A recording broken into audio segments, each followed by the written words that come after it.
288장 찬송 부르심으로 새벽 기도회 시작하겠습니다. 288장입니다. 예수를 나의 구주 삼고 성령과 피로써 거듭나니 이 세상에서 내 영혼이 하늘의 영광 누리도다. 이것이 나의 간증이요 이것이 나의 찬송일세. 나 사는 동안 끊임없이 구주를 찬송하리로다. 온전히 주께 맡긴 내 영 사랑의 음성을 듣는 중에 천사들 왕래하는 것과 하늘의 영광 보리로다. 이것이 나의 간증이요 이것이 나의 찬송일세. 나 사는 동안 끊임없이 구주를 찬송하리로다. 주 안에 기쁨 누림으로 마음의 풍랑이 잔잔하니 세상과 나는 간 곳 없고 구속한 주만 보이도다. 이것이 나의 간증이요 이것이 나의 찬송일세. 나 사는 동안 끊임없이 구주를 찬송하리로다.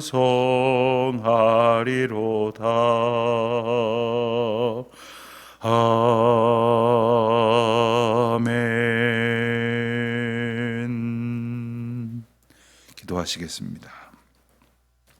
하나님 아버지, 오늘도 저희들을 주님의 인도하심 가운데 있게 하시고 주님의 사람들과 함께 주님의 일이 일어나는 곳에 주님의 놀라우신 인도하심을 의지하며 나아올 수 있도록 성령 하나님의 놀라우신 은총을 베풀어 주신 것을 감사드립니다. 저희들이 한없이 어리석고 연약한 까닭에 저희들이 지혜 있는 줄 착각하며 살지만 주님의 인도하심이 없다면 단 하루도 온전히 저희의 갈 길을 바르게 걸어갈 수가 없습니다.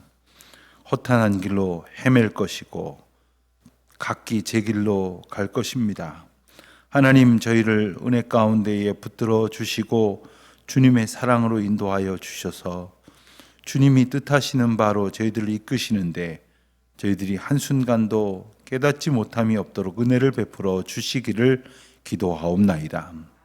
역사의 주관자이신 하나님 아버지, 이 나라 이 민족에게 하나님 은혜를 베풀어 주셔서 이제 얼마 후면 저희들이 새로운 5년을 이 나라 이끌어갈 대통령을 선출하게 될 터인데 하나님께 기도하는 가운데에 주님께로부터 지혜를 얻고 용기를 얻고 소망을 얻게 하여 주시기를 기도드립니다.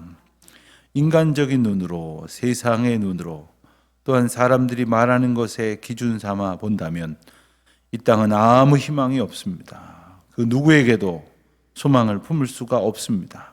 그렇기에 오직 하나님께만 소망을 둔 자로 이 땅 가운데에 매달리는 것이 아니라, 매몰되어 헤매는 것이 아니라 오직 하나님 나라의 소망을 두고 오늘을 사명으로 살아가는 주의 자녀들의 기도가 있게 하여 주시옵시고, 또한 주님의 뜻이 바르게 펴질 수 있도록 주님을 의지하고 두려워할 줄 아는 지도자들이 세워지게 하여 주시기를 기도드립니다. 무엇보다도 돈이 제일이라고 생각하는 사람은 이 나라를 잘 사는 나라로 만들어줄 지도자를 구할 것이고, 또한 이 나라 가운데에 되어져야 될 어떤 가치를 가장 소중한 것으로 붙드는 사람은 그 가치를 이야기하는 사람을 지도자로 내세울 것이겠습니다마는, 우리는 하나님의 백성이오니 하나님께서 기뻐하실 하나님의 나라에 가장 합당한, 하나님을 온전히 바라고 소원하는 그러한 나라를 꿈꿀 수 있는 그런 저희들의 기도가 되게 하여 주시옵시고, 그러한 시대를 열어갈 수 있는 지도자를 세워주시기를 간절히 기도하옵나이다. 하나님 아버지, 특별히 이 나라 이 민족 가운데 일찍이 아무것도 소망을 둘 수 없는 형편 가운데 있었으나, 나라 잃은 서름 가운데 있었으나, 전쟁의 폐허 가운데 있었으나 주님께서 소망이 되어주시고 이 백성을 인도하여 주시고 주님을 의지하고 기도하게 하시사 여기에 이르도록 하나님께서 자유와 평화와 무엇보다도 하나님께서 저희들이 허락하시는 영육간의 풍요로움을 주셨는데, 마치 그것을 다 잃어버린 세대처럼 살지 않도록 주님 은혜를 베풀어 주시기를 간절히 기도하옵나이다. 주님, 저희들이 한 주간을 지내며 또 주일을 기다립니다. 열심으로 일하다가 다시 안식을 얻습니다. 하나님, 저희가 일어나든 눕든 일하든 쉬든 그 모든 것이 주님의 은혜 안에 있습니다. 오늘도 온전히 예배를 기쁨으로 소망하는 준비일이 되게 하여 주시옵시고, 저희들의 삶을 돌아볼 뿐 아니라 저희들의 주변에 있는 이들을 돌아보아 믿음으로 서로 권면하며 위로하고 중보하는 가운데에 함께 하나님의 거룩한 예배 공동체로 든든히 서갈 수 있도록 인도하여 주시기를 기도드립니다. 하나님, 저희 교우들 어디에 있든지 믿음의 닻을 온전히 내리고 흔들리지 아니하고 넘어지지 아니하고 믿음의 길에 온전히 걷게 하여 주시기를 기도하옵나이다.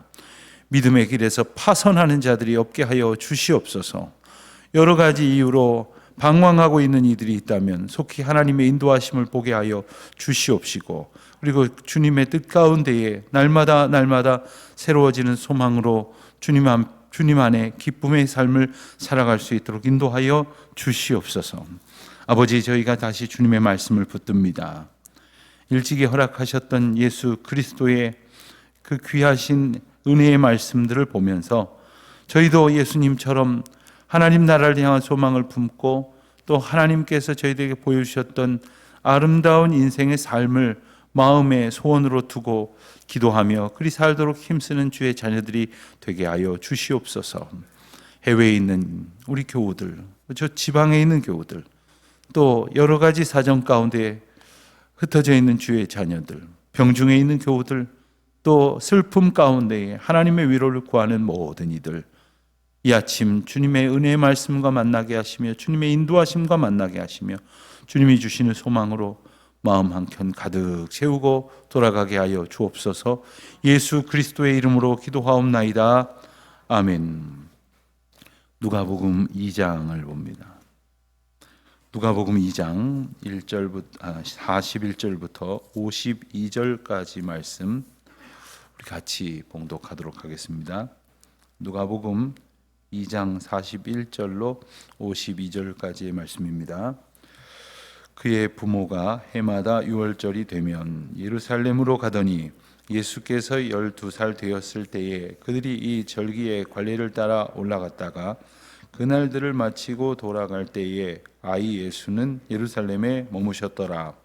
그 부모는 이를 알지 못하고 동행 중에 있는 줄로 생각하고 하룻길을 간 후 친족이 아는 자 중에서 찾되 만나지 못하매 찾으면서 예루살렘으로 돌아갔더니 사흘 후에 성전에서 만난즉 그가 선생들 중에 앉으사 그들에게 듣기도 하시며 묻기도 하시니 듣는 자가 다 그 지혜와 대답을 놀랍게 여기더라.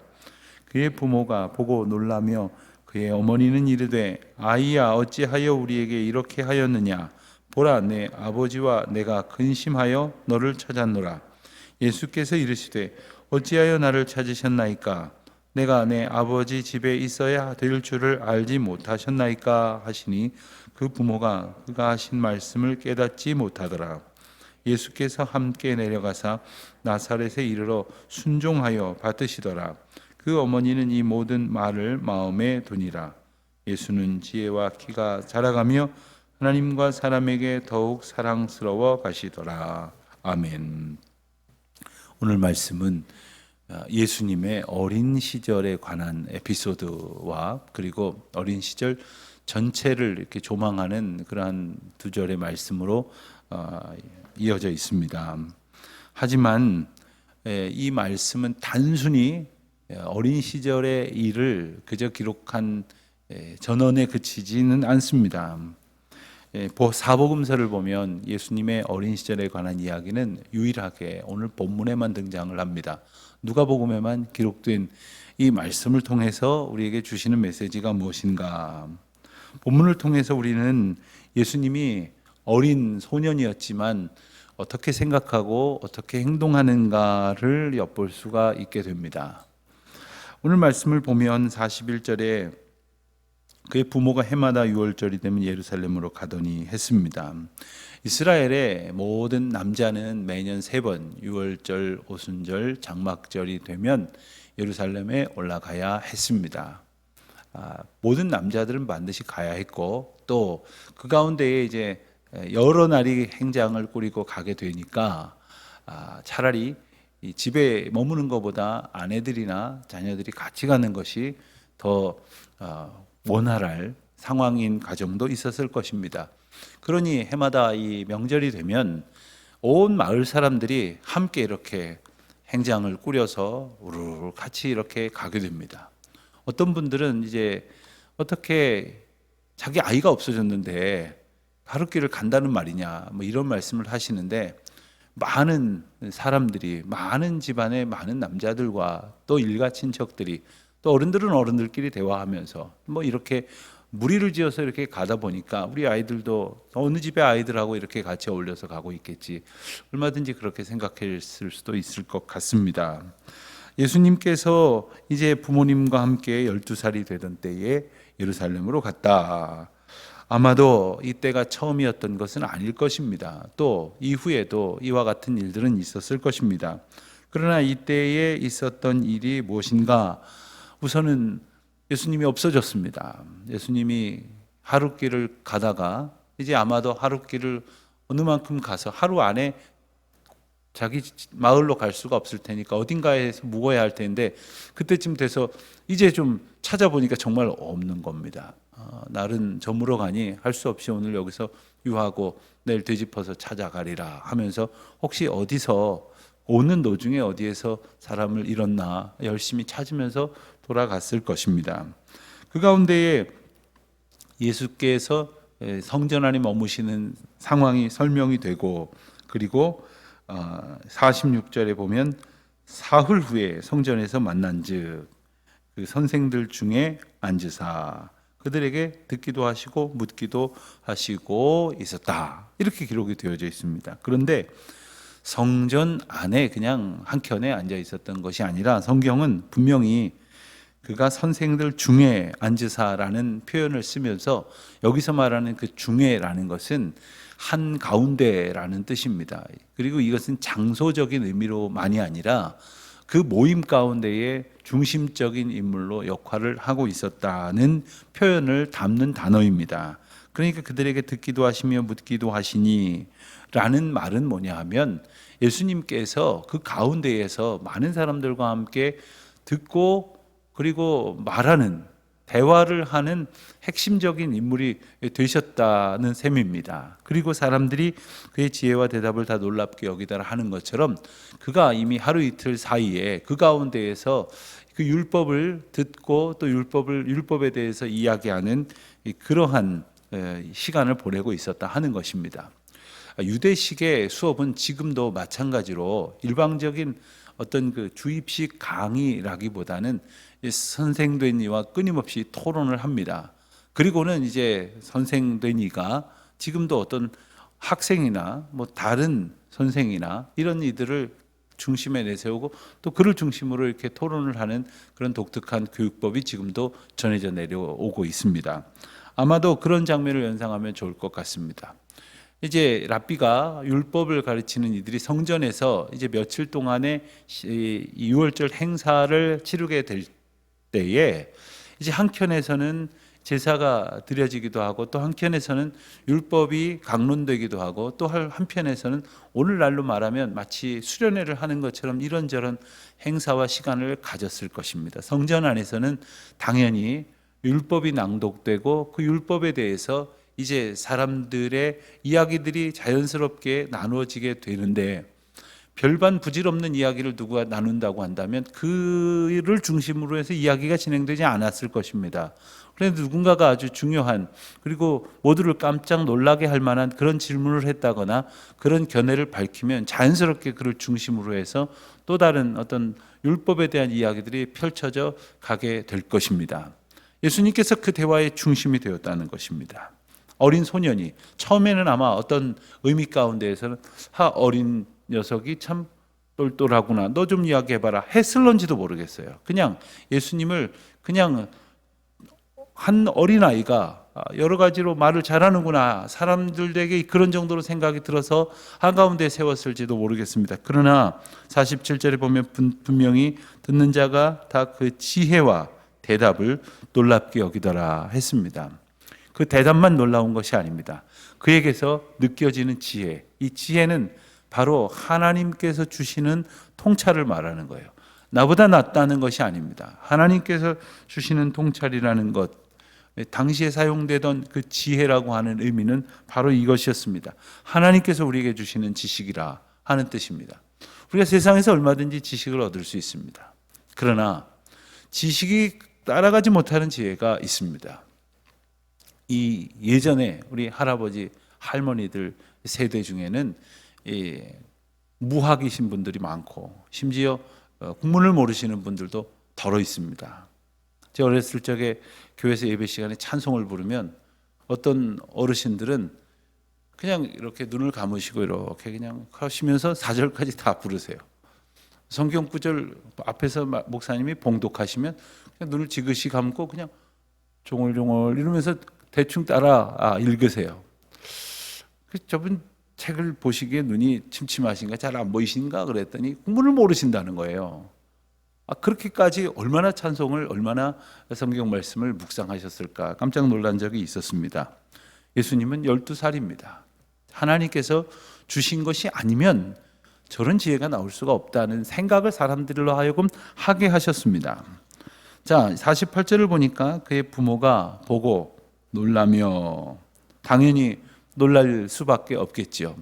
없어진 아이를 찾은 것은 참으로 감사하고 다행이지만 어딘가에 있기를 바라긴 했지만 그 자리가 성전 한가운데에서 많은 율법학자들과 사람들과 이와 같이 묻기도 하고 듣기도 하는 그러한 시간을 가질 것이라는 생각은 하지 못했을 것입니다. 그 가운데에 그 대답을 놀랍게 여기는 사람들, 그 모든 상황을 보면서 놀랍게 여기고 있는 장면. 48절을 보면 이제 그래서 묻습니다. 아이야, 어찌하여 우리에게 이렇게 하였느냐? 왜 따라오지 않았느냐? 이 이야기이겠죠. 왜 우리 걱정하는 생각을 안 했느냐? 이 말이었겠죠. 내 아버지와 내가 근심하여 너를 찾았노라. 당연한 것이죠. 당연한 것인데 예수님께서 이런 생각을 못하셨다는 얘기를 하려는 것이 아닙니다. 예수님께서 그와 같은 생각을 하지 못하는 부족함을 성경이 말하는 것이 아닙니다. 그보다 더 중요한 생각을 하고 있었다. 그보다 더 중요한 자기 인식에 대한 말씀을 오늘 표명하십니다. 49절에 보면 예수께서 이르시되 어찌하여 나를 찾으셨나이까? 내가 내 아버지 집에 있어야 될 줄을 알지 못하셨나이까? 여기서 말하는 내 아버지 집에 있어야 한다는 내 아버지 집이라고 하는 단어는 정확하게 말하면 의역입니다. 성경은 내 아버지 집에라는 어떤 그 공간적인 의미, 어떤 상황적인 의미를 강조하는 것처럼 비춰지지만 원어를 해석해 보면 이 집이라고 하는 단어는 쓰여져 있지 않고 더 정확한 표현은 내 아버지의 것들 중에 혹은 내 아버지의 사람들 중에 있어야 할 줄을 알지 못하셨나이까 라는 표현이 더 정확한 표현입니다. 그런데 그렇게 표현하는 것보다 우리말의 표현 가운데는 어떤 집이라고 하는 개념이 이중적인 개념이 있기 때문에 아마 이렇게 초기에 해석을 하지 않았을까 이렇게 생각을 합니다. 여러분, 우리가 집에 갑니다. 그러면은 내가 살고 있는 그 하우스에 간다 이런 건물의 의미도 있지만 우리 집 하면은 나 우리 집에 가 하면은 홈이라는 어떤 가정이라는 개념들이 또 있지 않습니까? 그러니까 내 아버지의 집, 하늘 아버지께서 계시는 그 곳, 그 장소적인 의미뿐만 아니라 어떤 그 하나님의 임재가 머무는 그 공동체적인 의미도 담고 있기 때문에 이런 표현을 더 편안하게 여길 수 있을 것이라 여겨서 사용했을 것입니다. 하지만 내 아버지의 사람들, 내 아버지의 것들, 내 아버지의 일이 벌어지는 것들 속에 내가 있어야 함을 알지 못하셨나이까 라고 말하는 거예요. 이 인식을 12살 때 갖고 있었다는 것이 너무나 중요한 의미입니다. 여러분, 우리가 내가 누구인지를 알면 내가 어디 있어야 할지를 알게 됩니다. 내가 누구인지를 알면 내가 무엇을 해야 할는지를 알 수 있게 됩니다. 여러분, 우리는 우리의 역할을 나타내는 여러 가지 단어들이 동시에 발생을 합니다. 아버지이면서 남편이면서 또한 아들이면서 남성들은 보통 이제 아주 장성하여 부모님이 세상 떠나시기 전까지 이런 다각도의 그런 역할을 함께 수행을 하게 됩니다. 그러니 내가 아들로서 어떻게 살아가야 되고 내가 아버지로서 어떻게 살아가야 되고 내가 남편으로서 어떻게 살아가야 하는지를 동시에 우리가 인식할 때 그 역할들을 잘 수행할 수 있게 될 것입니다. 내가 사장으로서 혹은 사원으로서 내가 교수로서 내가 학생으로서 또한 내가 공직자로서 내가 의료인으로서 내가 무슨 직업을 가지고 있느냐에 따라서 내가 무엇을 할런지가 결정이 되는 것입니다. 그 가운데 누구에게든지 다 포함이 되는 메시지가 바로 여기에 있습니다. 우리가 하나님의 백성이니까 하나님의 자녀니까 내 아버지의 것들 중에 내 아버지의 사람들 중에 내 아버지의 일이 일어나는 것들 속에 내가 있어야 한다 하는 것을 깨닫는 것, 이것은 예수님께서 인식하신 자의식을 통해서 우리에게 일깨워 주시는 자인식인 것입니다. 내가 무엇을 해야 하는가, 그것이 오늘 내가 무엇을 하게 될런지를 결정하게 해주는 것이죠. 내가 누구인가를 생각하면서 내가 무엇을 해야 될는지를 이제 결정할 수 있게 되는 것입니다. 어디에 머물러야 하는지를 알게 해 주시는 것입니다. 무엇을 배우는데 힘써야 하는 것인지를 알게 해 주시는 것입니다. 사람은 끊임없이 배워갑니다. 배우고 싶어하는 열망이 있습니다. 그런데 무엇을 배우시렵니까? 그건 내가 누구인지 무엇을 해야 할 존재인지를 알 때에 이게 가능한 거예요. 그걸 알지 못하면 그냥 엉뚱한, 그냥 한 줌 흩날리는 그 먼지에 불과한 어떤 호기심에 이끌려서 뭘 배우는 것 참 답답하고 시간을 낭비하는 것이겠지만 정말로 우리가 배워야 할 것이 무엇인가? 하나님 나라와 하나님의 거룩하신 뜻 가운데 우리가 소원을 둘 때에 정말로 내가 내 아버지 집에 있어야 할 것, 이것을 깨달았다고 하는 것을 일깨워 주심으로 우리로 깨닫게 하시는 것입니다. 50절 말씀을 보면 그 부모가 그가 하신 말씀을 깨닫지 못하더라 했어요. 그러니까 내 아버지 집에 있어야 한다 하는 그 말씀, 그 당위에 대해서 아버지 어머니는 다 깨닫지 못하고 있다는 것이죠. 내 아버지의 집에 거하고 있다. 지금 예수님의 형편과 상황에 대해서 자기의 이해로 붙들지 못하고 있다. 이런 뜻이 될 것입니다. 51절 52절을 보면 이제 예수님께서 다시 내려가사 예루살렘에서 어디로 가면 내려간다고 쓰고 또 어디인가에서 예루살렘으로 가면 올라간다고 이렇게 씁니다.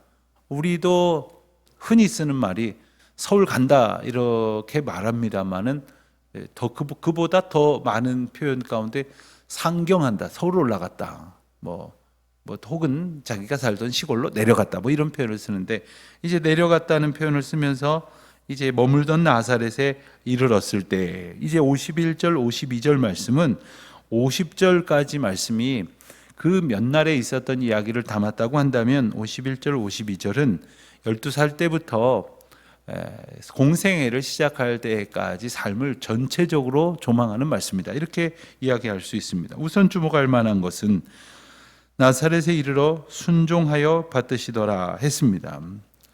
예수님께서 그의 부모를 대하는 자세가 바로 순종하여 받드셨다 하는 자세입니다. 그리고 또 한 가지를 주목할 수 있는 것은 52절에 보는 것처럼 예수는 지혜와 키가 자라가며 하나님과 사람에게 더욱 사랑스러워 가시더라 했다는 것입니다. 우선 예수님께서 보낸 그 유년 시절은 다른 사람들처럼 지혜와 키가 자라가는 시간을 보내셨다 하는 겁니다. 예수님께서는 오늘 본문에서 보는 것처럼 그 당신의 그 메시아에 대한 자의식이 분명히 있었음에도 불구하고 그가 어린 시절에 하나님께서 그의 삶을 공생애로 이끄시기 이전까지 어떻게 살아야 한다는 것까지도 알고 계셨습니다. 육신의 부모에게 순종하는 것, 육신의 부모에게 순종한다고 하는 것이 하나님의 뜻임을 알고 있었기 때문에 순종했다 하는 것이에요. 우리가 부모된 입장에서 자녀들에게 순종과 효도를 가르치는 것이 사실 참 어쩔 때 보면 나한테 잘해라, 나한테 잘해야 되는 거야, 내가 늘 사랑으로 키웠으니까 넌 나한테 잘해야 돼, 이렇게 말하는 것이 어쩌면 민망하게 생각이 드는 분도 계실지 모르고 또 알아서 잘하겠지 이렇게 생각하실 수도 있지만 결코 그렇지 않습니다. 알아서 잘할 수만 있다면 얼마나 좋겠습니까마는 부모도 안 가르치는데 누가 가르치겠습니까? 부모도 자녀의 기본 도리를 가르치지 않는데 어디 가서 그걸 배우겠습니까?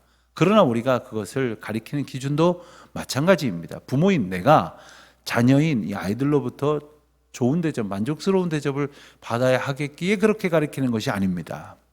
부모에게 순종하도록 명하셨던 하나님의 인도하심이 있기 때문에 그렇게 가르치는 것입니다.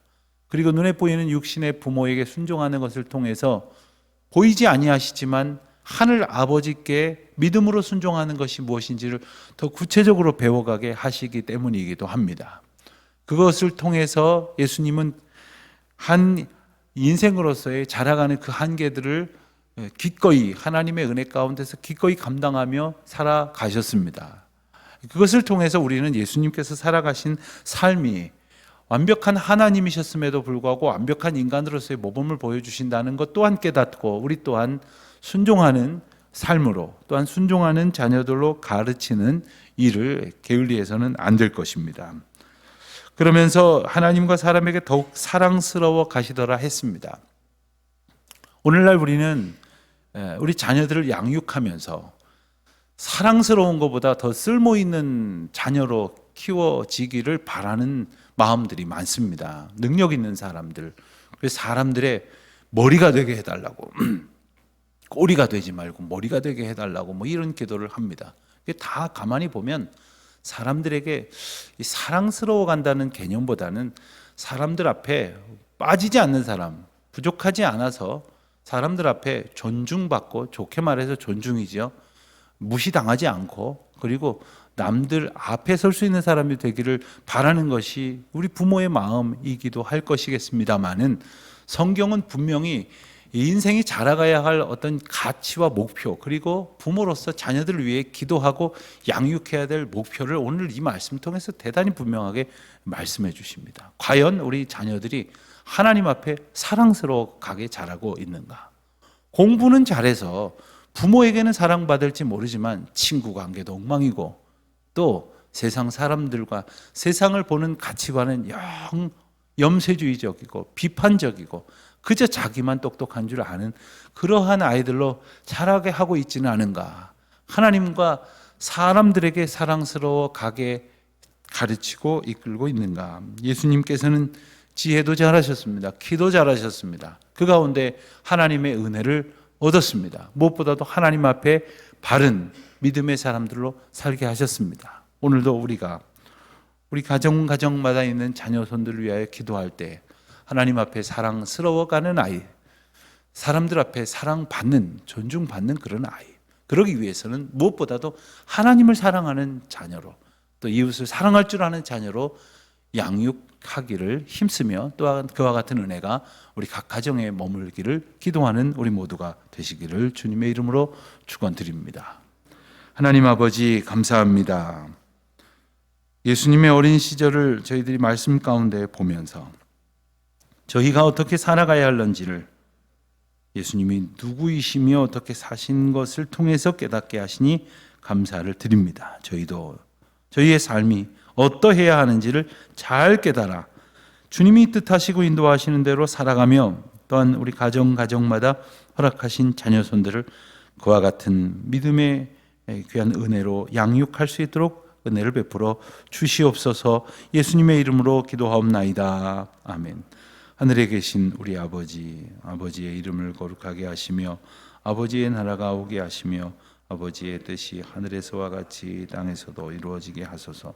오늘 우리에게 일용할 양식을 주시고 우리가 우리에게 잘못한 사람을 용서하여 준 것 같이 우리 죄를 용서하여 주시고 우리를 시험에 빠지지 않게 하시고 악에서 구하소서. 나라와 권능과 영광이 영원히 아버지의 것입니다. 아멘.